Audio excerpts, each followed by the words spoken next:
Nshuti bavandimwe turabasuhuje aho muherereye mwese abadukurikirana ku Ubumenyi TV. Twongeye kandi kubakira turifuriza ibihe byiza kubana natwe hano ku Ubumenyi TV. Kuko bisanzwe uyu munsi rero ntabwo twaje dufite amasomo n'icake, ahubwo uyu munsi dufite umushitsi wadusuye twifuje ko tuganire hano ku Ubumenyi TV ku bakunzi bacu badukurikira umunsi ku wundi. Tutaraganira nawe cyangwa ataratwibwira, reka tubanze dusenga Imana hanyuma tujye kumusaba atwibwire, yibwira abadukurikira batamuzi, hanyuma rero tuje no kuganira mu mwanya utari munini cyane. Turaguhimbaje Mwami Yesu, turagushimiye ko uri imbaraga zacu iteka, turagushimiye kubana natwe kuko ari umugambi wawe wabikoze. Uwo mugisha rero umushitsi wacu wemeye kubana natwe, kandi umugisha wakurikirana Ubumenyi TV, imbaraga z'Umwuka Wera zibana natwe mu izina rya Yesu Kristo twese kubikoze. Amen. Reka dusabe nanone mwene data umushitsi wacu kuva muri Texas wadusuye hano muri state ya Ohio, umuvuga butumwa. Reka abashe kwibwira abadukurikira, bashobora kwibwira abadukurikira umukozi w'Imana. Murakoze cyane. Amazina ni Dusabe Kennedy, tuye Houston, Texas, umuvuga butumwa. Imana ibamugishe. Ngira ngo abatamuzi mushobora kumva amazina ye. Yavuze ko yitwa Dusabe, atuye muri Texas, Houston. Uyu munsi rero twagira umugisha kumwakira kuva ku wa gatandatu ari hano iwacu muri Ohio, yaje kuvuga ubutumwa bwiza. Twifuza rero ko mutumuganiriza. Ubushize nabahaye promise, nabasezeranije ko tuzagenda tubashakira abakozi b'Imana batandukanye bashobora kutuganiriza ku bintu bitandukanye ariko by'umurimo w'Imana, bidufasha kumva neza, gusobanukirwa neza, kutwongera ubumenyi mu buryo bwo gukorera Imana, cyane cyane ko tuzageraho buri wese azagenda yisanga mu muhamagaro we kandi asobanukiwe neza icyo akwiriye gukoramo. Mwene data, turagusaba kugira ngo wemere utuganirire neza, utubwire iby'Imana gushize ku mutima. Twifuza kugira ngo tuganire ku ijambo ryitwa umuhamagaro. Ijambo tubona hariya mu butumwa muri urwandiko Paulo yandikiye Efeso,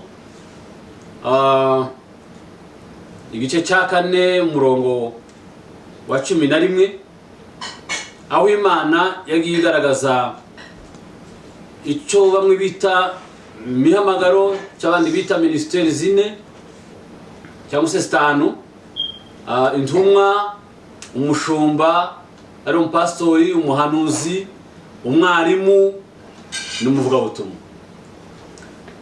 Uyu munsi rero ndagira ngo tubashe kuganira kubijanye n'umuhamagaro w'intumwa, kuko niwo murimo wa mbere, niwo muhamagaro wa mbere Bibiliya yabashije gushira ku rutonde. Ese iyo umuntu avuga ngo ni intumwa, turabafite abantu benshi bavuze ko bahamagaye mu murimo w'intumwa, barasengerwa kuba intumwa n'abapotere. Uwo muhamagaro cyangwa se iyo ministeri, iyo posta uyumva gute? Turabizi ko umukozi w'Imana uvuga ubutumwa kandi umuhanga uzi ibintu byinshi Imana yaguhaye. Niki wumva kubijanye n'umuhamagaro w'intumwa? Murakoze cyane. Nkuko nari mbivuze no kubashimira. Kubashimira Ubumenyi TV kubwo kutwizera mukatwakira ngo tugire icyo dusangiye, tugire icyo tuvuganye kubw'impamvu z'umurimo w'Imana twese.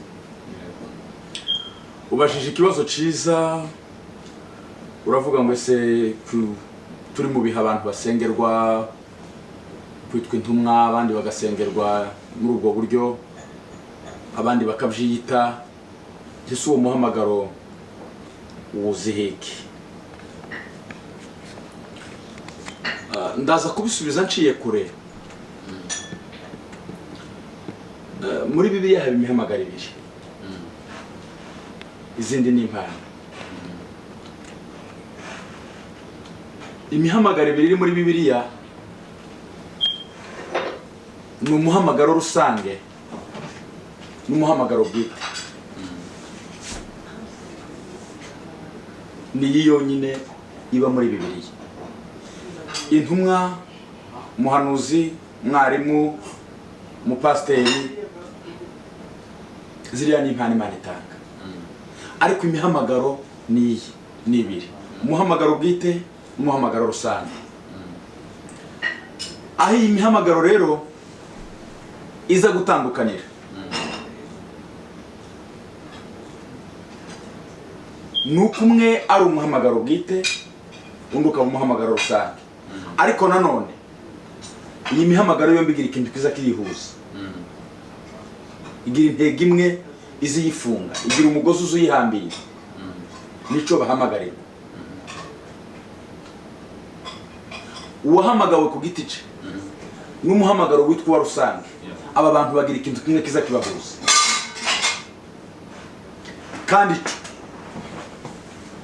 nico kireba abana b'Imana bose, abizera Imana, abizera Yesu Kristo. Ico nico kibareba,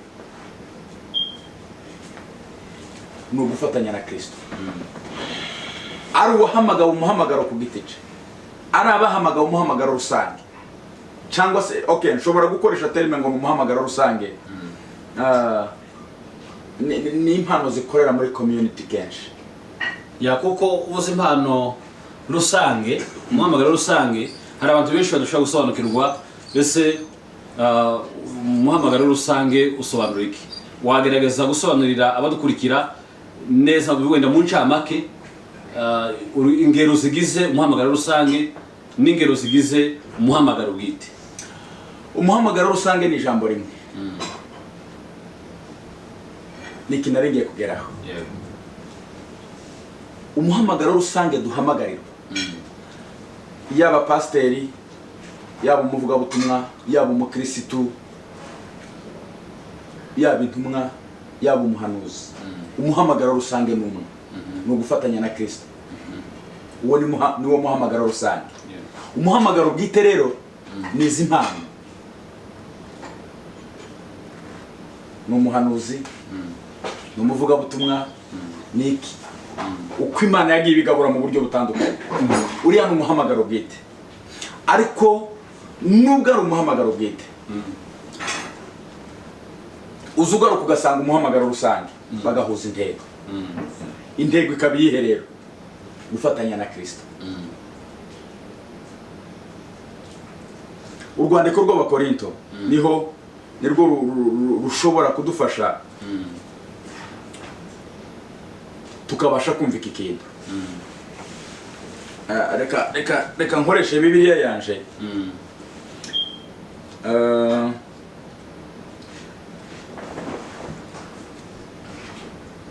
Ni urwandiko rw'Abakorinto ba mbere, igice cya mbere umurongo wa 30.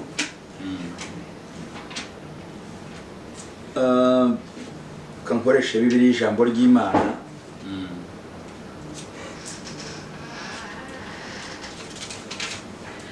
Bibiliya ijambo ry'Imana, twumva umuhamagaro rusange. Bibiliya ijambo ry'Imana, igice cya mbere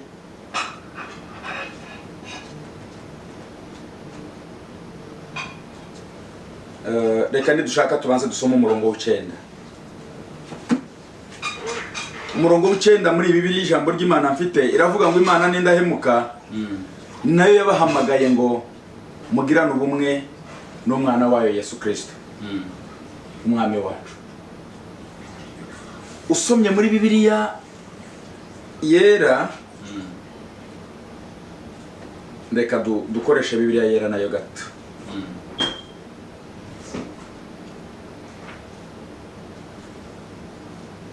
igice cya mbere umurongo w'9.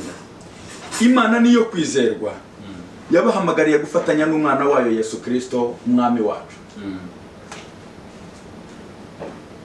Imana niyo kwizerwa ngo irangize duhamagarira umuhamagaro umwenje nawe n'undi n'abandi abavuga butumwa abapasiteri abakristo uwo ari we wese umudiyakoni, kuko Imana ariyo kwizerwa. abo bantu bose mvuze yabahaye umuhamagaro umwe. Ibi ndagira ngo nze gukoresha iri jambo. Uwabyawe n'umwuka abjanga byemera n'umuvuga butumwa. Uwabyawe n'umwuka wese abjanga byemera n'umuvuga butumwa. Gusiga itandukanye n'uburyo twabikora.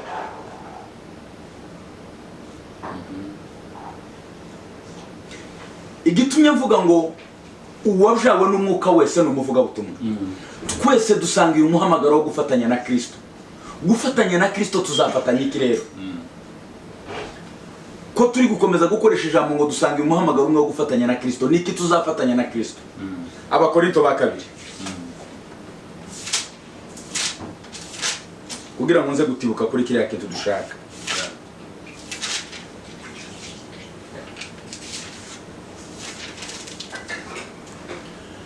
Abakorinto ba 2 ibice 5 umurongo wa 18. Kankoresha Bibiliya yera.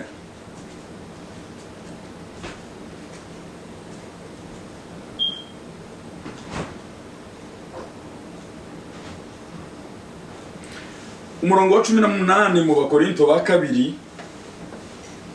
ibice 5 haravuga ngo ariko ibyo byose bituruka ku Mana yiyunze natwe ku bwa Kristo Yesu ikaduha umurimo wo kuyunga n'abandi. Icyo duhamagarirwa gufatanya na Kristo ni umurimo wo kunga Imana n'abandi. Ibi rero ni umuhamagaro rusange nje nawe duhamagarirwa. Sindumwa, ndashaka ngo tubanze twumve ibi. Sindumwa, sumuvuga butumwa, sumupasiteri. Uwemera Yesu nk'umwami n'umukiza mu bugingo bwe, uyu muhamagaro rusange agomba kubamo wo gufatanya na Kristo. Gufatanya iki na Kristo rero? Umurimo wo kunga Imana n'abantu. Ngikomeje rero ndatinze, ndagira ngo tuze kwinjira kuri iki kintu wakoresheje ngo intumwa ninde. Izi ministeri zitanu zivugwa muri uru rwandiko rw'Abaefeso, bahanuzi, barimu, intumwa, abapasiteri, abavuga butumwa. Buri ministeri ifite ikisobanuye, ariko kandi zose ko ari zitanu zigira ikintu kimwe kizipfuka, zigira umugozi umwe uziboha. N'ubwami bw'Imana, n'ubwami bwa Kristo kwamamara, umubiri wa Kristo kwaguka. Kwari zitanu izi ministeri: umuhanuzi, umuvuga butumwa, intumwa, umupasiteri, umwarimu, bagira umugozi umwe bafunga. N'ubwami bwa Kristo kwamamara. Umuhanuzi ahanure kubwo kugira ngo ubwami bwa Kristo bwamamare. Umuvuga butumwa buvuge kubwo kugira ngo ubwami bwa Kristo bwamamare. Intumwa ivuge, intumwa ikora umurimo w'ubutumwa kugira ngo umubiri wa Kristo wamamare. Umupasiteri abe pastor kugira ngo umurimo wa Kristo wamamare. Ikinze kucinjiramo itorero ryo mu isezerano rishya ritubatse ku butumwa ni ministry. Itorero ryo mu isezerano rishya ritubatse ku butumwa ni koperative nk'izindi zose. Niba itorero ryo mu isezerano rishya ridashingiye imizi ku butumwa bwiza, si itorero. Nabishize hamwe kwibukiranya amakuru ya Yesu. Kubera iki mvuze ibi rero? Nuko intego y'itorero ryo mu isezerano rishya ni iki kintu kimwe: ubwami bw'Imana bwamamare. Niba rero itorero ryo mu isezerano rishya ritabayeho muri iri ntego, si itorero. Nabihuje kubwirana inkuru, nabiyegeranyije, ni koperative n'ishira hamwe runaka ry'abantu bihuje kugira ngo bibukanye aya makuru, babwirana aya makuru. ariko ikimenyetso cy'itorero ryo mu isezerano rishya n'ubwami bw'Imana kwamamara. Intumwa rero ariyo duhaye tuvugaho, kuko iyo ndi kugenda ngana ku musozo. Iyi ntumwa tubanze tuvuge intumwa. Intumwa ninde? Intumwa ni umuntu woherezwa gufungura umurimo musha no gushiraho abayobozi basha. Byamara gufata agasezera agakomereza ahandi. Ni umuntu woherezwa gutangiza umurimo musha no gushiraho ubuyobozi busha. Byamara gufata agakomereza ahandi gutangiza ibindi busha. Iyo niyo ntumwa. Ni umuntu woherezwa gutangira umurimo musha n'ubuyobozi busha. Byamara gufata akimuka akaja gutangiza ahandi. Iyo Bibiliya ivuga intumwa, iyo niyo ntumwa. None ngize ngo mbazeho hagati aho mu kugira ngo wenda dufashe badukurikira gusobanukirwa neza ku bijanye n'umuhamagaro. Ese iyo umuntu ashobora kuba ari mu itorero akarerwa n'umushumba wiwe umushumze, wa muntu yamara gukura akaba yagera ku rwego rwo kuba wenda nawe yarera abandi, kambyite gutyo, hanyuma Imana ikamuhamagara cyangwa ikamuhereza icyo gukora, kuko n'ubundi abagisanga ngo ni wa muhamagaro rusange umaze kutubwira duhamagare twese gukorera Imana. Iyo umuntu yumvishijemo umuhamagaro wo gukorera Imana, hanyuma akasohoka, kuko ntawuzi ugenda adafite ahavuye, akavaho yarari wenda akajya gutangira irindi torero. Rya torero yamara kubaho rimaze kurema, yatangiye ari umupastori cyangwa se yatangiye ari na mwarimu, uko iwacu iri ababyita muri Afrika. Agakura akajya muri pastorali, yava muri pastorali agakura akabitumwa. Ese icyo kintu ucumva gute kuba umuntu yaratangiye ari umupastori mu itorero yararimo, cyangwa se iryo yarerewemo bakamusengera kuri uwo muhamagaro, kuri iyo ministeri bayimubonamo, bari banamurereye wenda mu gihe gitoya iwe akumva ko uwo muhamagaro wakuze, agasura kandi agasengerwa kuba intumwa. Icyo kintu uracyumva gute? Gihuriye he n'iki kintu uvuze ko intumwa ituma gutangira, yamara no gutangira ahantu hamaze gufatika igashira abungeri baho igakomeza? Ariko iyo tureba muri kino gihe cyane tubona abantu benshi atangira itorero cyangwa agasengerwa muri ryo yararimo, mu gihe gitoya akiri muri rya kanisa akaba intumwa, akaribera intumwa, bigakomera rigafata, nta muvinge, ntagira ahandi aje, toujours agakomeza kuba muri rya torero, ariko afite izina rya apotre. Ntabwo turwanya abapotre, batubabarira badukurikira, ariko ndashaka ngo dusobanukirwe, kuko birashoboka ko umuntu yaje muco atahawe, ntasavinga Imana neza kuruta gukorera mu zo wenda umuntu yagombaga ibyo yahamagariwe. Ariko abantu bakumva ko harimo kuzamuka mu nzego. Ese izi ministeri zirazamuka, harimo inzego eshero? Pastor, ndagira ngo tubanze twumvikane kuri iki kintu. Nta rwego Imana yatanze ruciriritse, kandi nta rwego Imana yatanze rudafatika. Nja kurenzaho irindi jambo. Iyi mpano iva ku Mana yose ugira umwimerere w'agaciro gafatika. Gusa ikiza cica ibintu inshuro nyinshi ni imyumvire, nirari cyangwa se n'ibyifuzo by'umubiri. Ariko icyo Imana yaremye, hari ikintu niba uwashoboye kunyumva Pastor, aba bantu uko ari batanu bagira umugozi ubaboha, ubwami bw'Imana kwamamara, umubiri wa Kristo kwaguka. None niba abantu basangiye intego, batandukanye gute? Mbwira nawe nyine batandukanye, none ntaho batandukanye. Pasiteri asangiye intego n'umuvugabutumwa, umuvugabutumwa asangiye intego n'intumwa, intumwa isangiye intego n'umwarimu.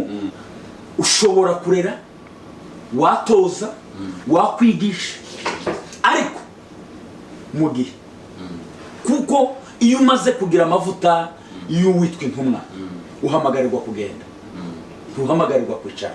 Iyo ugiye kwicara uri umushumba, uba ugiye gukorera amavuta yo kurera ariya yandi waraye usizwe, aba agiye kwicazwa. Uwiswe intumwa afatanya n'amavuta yo kugenda. Kuyagira rero ukayicaza, uba uri gukoresha umuhamagaro w'ubushumba. Yego nshuti mudukurikira ku Bumenyi TV, ngira ngo iki kintu muragisobanukiwe neza.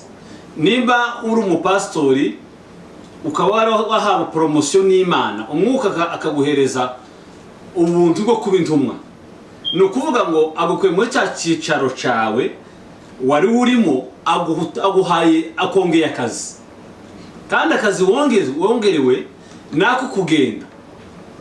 None rero nimba uri umushumba ukabugira ubwo buntu bwo kuba intumwa, ni byiza ko wareka kwicaza ayo mavuta mu cyicaro cy'ubushumba, noneho ukagenda ukaja kwagura. Ngira ngo mu ntumwa zose za Yesu amateka yazo ashobora kuba ari intumwa imwe yabayeho umushumba. Yohana niwe Bibiri tubwira ko yabaye umushumba we muri Efeso. Ariko bandi wenda na Petero na Yakobo bicaye ku kikao bitwaga inkingi za Yerusalemu, bari bahagarariye umurimo w'intumwa zose muri rusange, bari hariya muri Yerusalemu. Ariko umuntu wabayeho umushumba ni Yohana waje kuba umushumba mu zabukuru ariya baba batakinahari. Byaba byiza ko abantu bakwiriye kuavansa, ugira ubwo buntu bw'amavuta y'intumwa ava mu bushumba. Izo kuvamo ngo bwiyambure no gukomerezaho icyo kindi yongerewe. Ni mu ijambo rimwe, iyo Imana iguhamagariye kuba umushumba ikubwiza umurezi, kandi umurezi abana n'abarera. Iyo Imana iguhamagariye kuba intumwa iguhaye kuja kurera, ariko by'igihe ntigutumye kuja gutura. Nuko nimugende mu mahanga yose mwigisha abantu, ariko abo mushitse mukigisha ni igihe, ntabwo twemerewe kurambya. Ikindi ntasoza ntavuze, ikiri mu gutuma duhabwa amavuta akicara twarayihaye, kuko uw'Imana yahamagaye yamuhaye akazi. Hari ijambo nabanje gukoresha rivuga ngo kubera ibyifuzo by'umubiri tukumva kuko Imana iduhamagarira gishobora kuba giciriritse. Ndagira ngo badukurikira baze kumva iki kintu.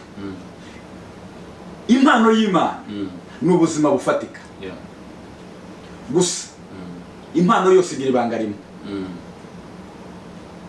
impano yose igira ibanga rimwe: kumenya gukora neza mu gihe, ukamenya igikwiriye. Kumenya gukora neza mu gihe cawe kandi ugakora igikwiriye. Kuko kutamenya rero gukora neza mu gihe gukora igikwiriye biza bigutera kurarikira ikihaye gikorwa neza. Niba umurimo w'intumwa ari urimo urakorwa neza mu karere, bikagutera kugira irari ugira ngo n'icubahiro ciyongereye. Ubundi icubahiro ntigikomoka ku izina twahawe, icubahiro gikomoka mu cyo twakoze. Ntabwo izina ryatugira, ariko icyo twakoze cyatugira.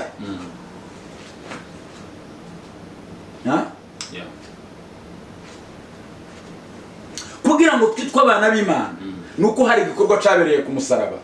Kugira ngo twitwe abashumba ntago kuko witwa Pastor Manuel, kuba witwa Manuel ni izina rihagije. Ntabwo Imana yakwise pastor nka Sirino. taguciye mu ijambo hari abantu baje kwivuga bakamubwira ngo witwa nde akavuga ngo nitwa pasiteri runaka. Iki kintu bigasa kaho izina rya pasiteri ari ryo izina ryiwe rya mbere, iya kabiri akabona gushiraho rigasa na poste no. Noneho bigasa kaho iri zina ryo no huduma kandi si uryita kuko ibyo akora nibyo bituma bamwitaho yazina. Izina niryo ritwitirira. Izina niryo twebwe twitirirwa izina. Twitirirwa ibyo dukora. Yes. Ici izina ryabyaye ico twitirirwa. Yeah. Ariko ngira ngo si muri rwa rwego umuntu akwiriye kurigira nk'izina ryo bwite. Nitwa Dusabe Kennedy. Nyuma yo kwizera Imana yangiriye icizere ingira umuvuga butumwa. Nitwa Dusabe Kennedy. Nyuma yo kwizera Imana yangiriye icizere ingira umuvuga butumwa. Yego. Ariko ntago nitwa Evangeliste Dusabe Kennedy. Iyo niyo point. Ari yugo nabayemo hano hirya muri Afrika. Iyo baje kwibwira nabo bantu cyane abakozi baho b'Imana aza kubwira ngo mimi naitwa pastor. Akabona gushyiraho indi zina rye. Bigasa nkaho ya pastor ariyo first name yiwe. Ayanda akaza kuba nka middle name na last name. So sinzi rero impamvu abantu baje gufata iri zina ry'umurimo rya huduma y'icakora, ahubwo nibaza ko icuvuza ari cyo cyakagombye gukorwa. Umuntu nivuga amazina ye nitwa Manuel Muhire nagiriwe icizere n'Imana ndumushumba ndumupastori mw'itorero runaka kuruta kuvuga ngo nitwa pasiteri runaka. So abadukurikira turagira ngo tugende dukosora utuntu tumwe n'utundi dukunda gukoreshwa mu mvugo abantu bagaza kutwanaliza tukitwa ukundi kuntu. Icya kabiri nanone ngira ngo nkubazeho gatoya ni iki kintu kijanye n'abantu bahawe izi mpano, kandi wenda Imana dufashe ari nacyo dusorezaho kugira ngo abadukurikira bakomeze batarambirwa. Izi mpano, izi gift stand arizo benshi bakoze kwisa imihamagaro. Uwo tuvuye ko imihamagaro ari ibiri. None ndagira ngo ese kino igihe cy'intumwa bakoze uno murimo w'Imana baragendanye na Yesu ubwe, baramwiboneye vizavi. Yego. Kandi mu minsi bamaranye barizi bigishijwe n'umwarimu mukuru Yesu. Bariga baramenye, barabijuka. Kugeza ubwo nyuma yo kuzamurwa kwe abatambyi abakuru b'Abayuda bari baze ngo se ko twaherutse abatarize aya magambo y'ubwenge bayakuye, niko babaje Petero. Abandi barasubiza ngo nuko bagendanaga na Yesu. Bisobanura ngo yari yarabigishije bifatika, baba abanyeshuri be bariga theology barayirangiza. Ngo baje kuvaho hazaho iciciro cya kabiri cyakurikiye intumwa naco kija mu mashuri kiriga. Generation kwiga irakomeza kugeza muri kino kinyejana gisa nkaho kyakiza kudusira ifite abantu b'abasaza. Kino gihe rero turimo cyacu cy'abantu bato b'uruziro nakigarutse no munyigisho natanze ubushize. Abantu urabona mu byukuri n'abasore kandi bahamagariwe n'Imana gukorera Imana. Isi turimo ni isi keneye ni isi ifite abantu bari mu matorero bakwiriye kwigishwa ijambo ry'Imana ariko bafite ubumenyi bwiza bize bihagije. None uratekereza iki kubijanye n'umushumba utarigiye ngo asobanurirwe ijambo ry'Imana yigisha? None ushobora guhagarara amateraniro arimo abantu bize ubuzima busanzwe. Izo challenges z'uyu mpasiteri nta ngaruka ziri mu ntambara irimo aho ngaho kubera ko barimo barasobanura ibintu batasobanuriwe,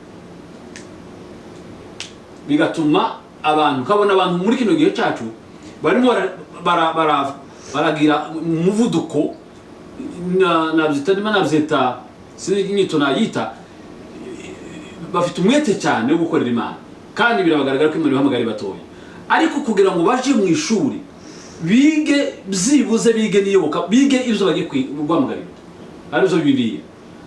Yewe amasengesho ntakiri menshi, umwuka ntakije kwigisha, n'abasenga ko barasenga barahari cyane, ariko noneho umwuka yashizeho yahishuriye abantu bashira amashuri kugira ngo abantu bige barusheho kumenya no gusobanukirwa. Uwo muntu ntiyagiye ku ishuri ngo yige, uwo muntu wenda ntari no muri za mbaraga z'amasengesho menshi zo muhesha guhishurira, kandi uwo muntu akeneye gushumba abantu bize bafite amadoktora bafite amametrize bakwiriye kugira bategereje ubundi bwenge buruta ubwabo. Birikoza kuri amushumba bagasanga arimo arabwira ibintu ntazi wenda n'umukuru wa Amerika. Iki kintu ndagira ngo tuze kukivuganaho muri ubu buryo.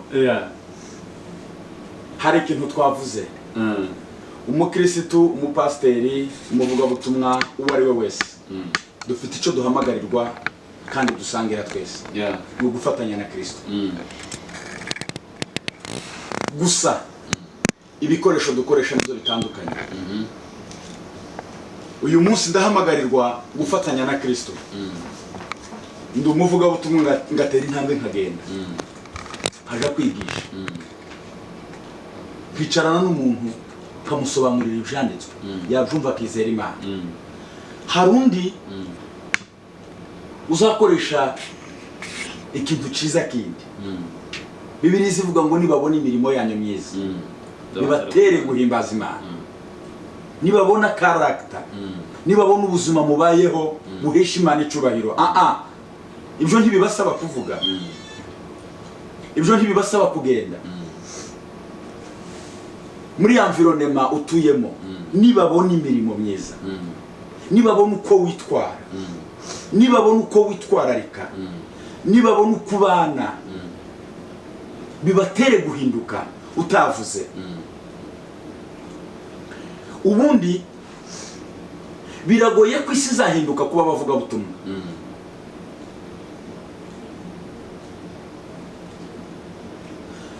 Reka nkoresha ijambo, ni ryari isi izahinduka kuba bavuga butumwa nkanje? Ni igihe nzagabanya kuvuga ngongera ubuzima, nibabona imirimo, kuko isi ndikeneye ibyo mvuga. Abavuze ni benshi bavuga byinshi, ariko isi ikeneye ubuzima kuko nibwo ikennye. Nyuma ya Satani kwangiriza isi, icyo yayatse ni ubuzima. Rero isi ikeneye ubuzima cyane kuruta ibindi. Uyu muntu rero turi kuvugaho witwa umupasiteri utarize, twemera umwuka arigisha, n'umwarimu mwiza, kandi Imana ishimwe kuko yaduhaye umwuka. Ariko ndagira ngo nguhe ingero zibiri muri Bible. Ndaguha urugero rwa Paulo na Petero, bose bigishijwe n'umwuka. Akarusho Petero yigiye mu birenge bya Yesu, ariko icyatumye umurimo wa Petero utamera nk'uwa Paulo yari manke ya education. Icyatumye umurimo wa Paulo ukura ukagera ku rwego agakiza Imana niyo nyirako ije kukohereza ku isi yagahaye Yesu, ariko wagahishuriye itorero ni Paulo. Agakiza kugira ngo gahishuke mu itorero ni umwuka na Paulo. Petero yicaye mu birenge bya Yesu, yakira umwuka uramwigisha, afite ibyo yakoze ku rwego rwe, ariko kuko education itari ku rwego ruhanitse, itari ku rwego rufatika, ntiyabashije gukora nk'ibyo Paulo yakoze. Iyo ni Bible. Paulo kubera ko yari afite urwego rufatika rwa education, umwuka waramwigishaga kumva. Ibi ni ibintu bigomba kumvikana. Duhishurirwa bingana n'ibyo tuzi. Capacité intellectuelle yacu kuresha biduhesha guhishurirwa. Biragoye rero kubura umwungeri capacité intellectuelle ishobora kubiri hasi ngo utange icyerekezo ku ntama uzigaragariza iyo hayo zijana. Icyo shatse kuvuga kuri iki kintu niki, umupasiteri utarize akora muri transition, bemerewe gukora, ariko bakora muri transition mu gihe hataraboneka nyiraho.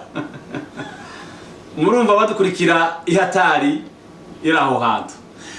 N'abakozi turabemera, ariko n'abakozi ba transition bahagarariye abandi ba nyirabo ku kazi bategereje ko amatora aba bicazwe Yeah. hakomeza abandi baza akazi.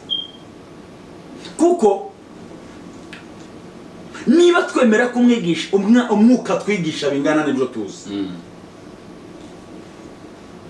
hari urwego itorero, hari urwego rwa leadership rishaka ngo rijanemo. Yego. Ikindi umushumba, imiterere y'umushumba, iki ni ikintu tugomba kumva. Umushumba si umuntu ufata intama ukuboko ngo ngwino tujane, ahubwo azagenda akagaruka kuzitora akazijana aho yageze. Umushumba si umuntu ufata intama ngo bashorerane, azagenda akagaruka gufata intama akazijana aho yageze. Yego. Yazihageze agakomeza, bwaca akazagaruka kuzitora akazijana ahandi yageze. Iyo rero wowe n'abushumba muri ku rwego rumwe ukagira amahirwe make bakaba ku rwego rukurenze, twemerewe kubaha ubuyobozi. Ico ni icambere. Uko ari kose yahamagawe n'Imana twemerewe kumwubaha, kuko icyatumye Imana imuduha yari ifite intego ihambaye. Ariko noneho tugaruke muri uru rwego, uri umwungeri uyobora abakurusha ubwenge. Yego. Kandi ibyo ni ubuzima busanzwe, ibyo birumvikana pe. Ikiba gikenewe muri uyu mwanya ni ugukoresha bwa bwenge bw'abanyabwenge utunze, bw'abanyabwenge ushunze, kugira ngo ubundi tubabwira ko dushaka kuja Texas, twamara tukababwira ngo inzira ntituyizi, nimwe muzatujana. Yego. Niko umushumba ateye. Ndashaka kuja Texas, ariko inzira iva Dayton na Texas sinyizi. Abanyabwenge mfite mu itorero nibo bayica. Ariko ndagira ngo tuze kugaruka kuri iki. Iyo ndi umushumba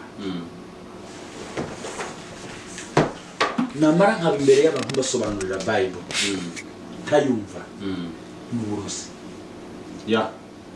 Kuko Bible irenze kuyisoma, igeze ku rwego rwo kuyiga. Yego. Iyo ubuzima bwawe wabushoye mu gusoma Bible gusa,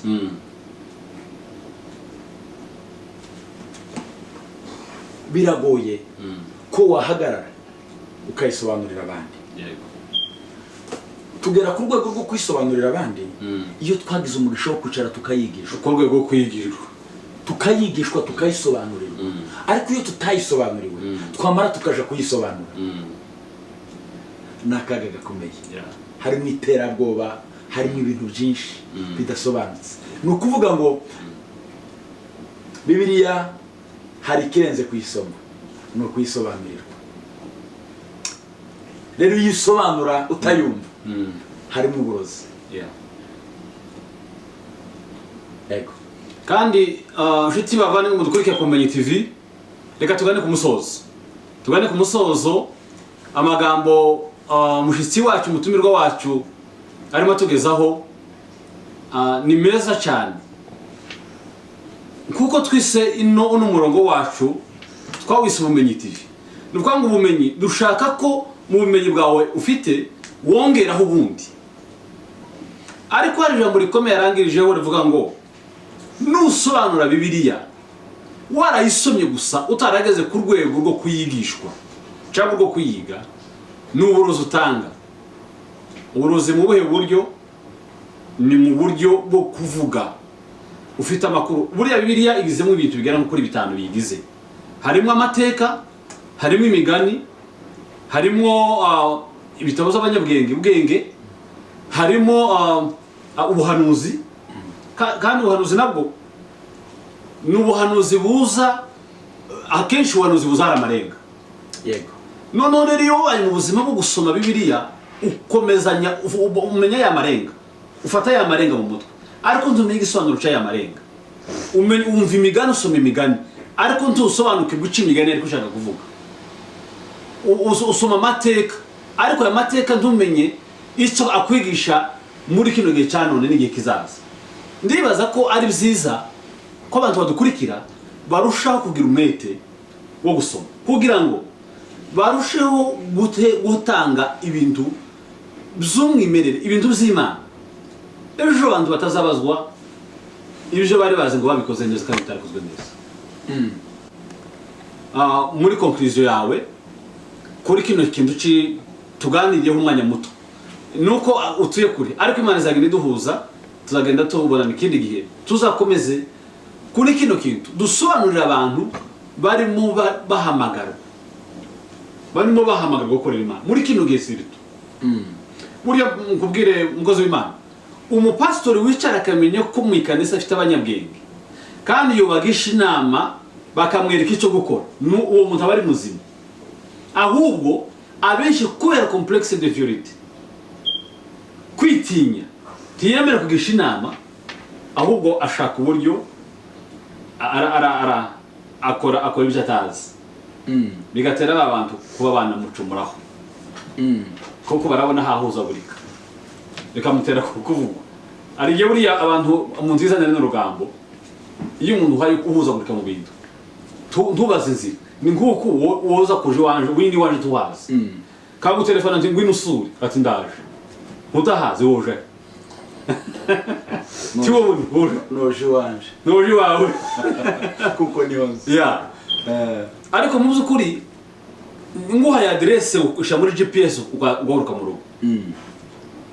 Ni nazo byiza ku muntu umushumba uzi ufite umuntu wize economy mwitorero, mugisha inama uko mutungo witorero ubikwa.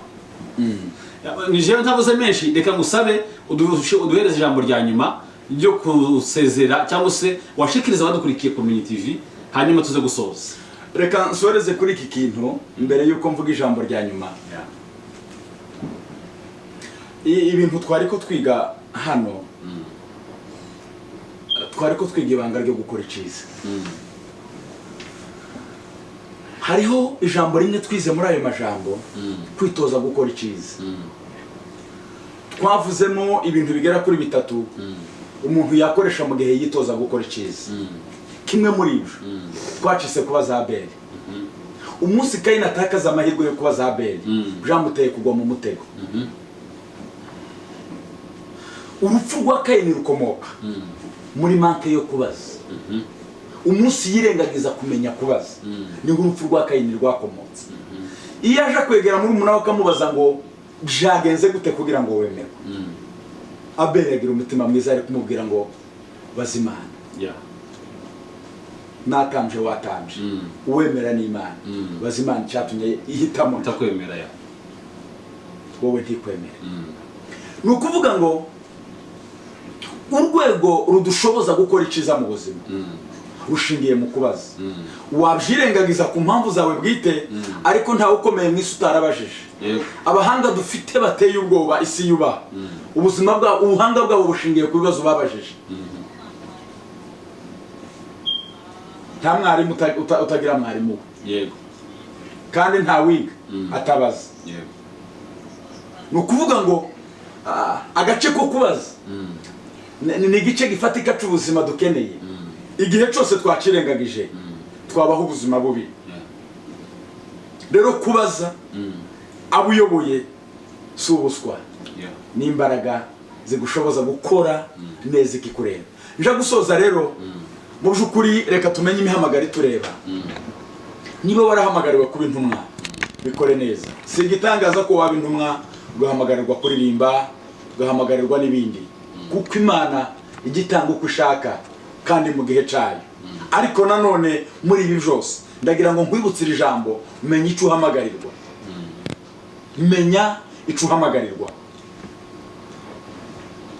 Ikindi ngira ngo nkwibutse, nubwo imihamagaro yabaye myinshi tukagwiza amazina mu buryo butandukanye, ariko ndagira ngo nkwibutse, hanze yo kumenya umuhamagaro uhamagarirwa wo gufatanya na Kristo, nta byishimo byo mu bumana uzigera ubona.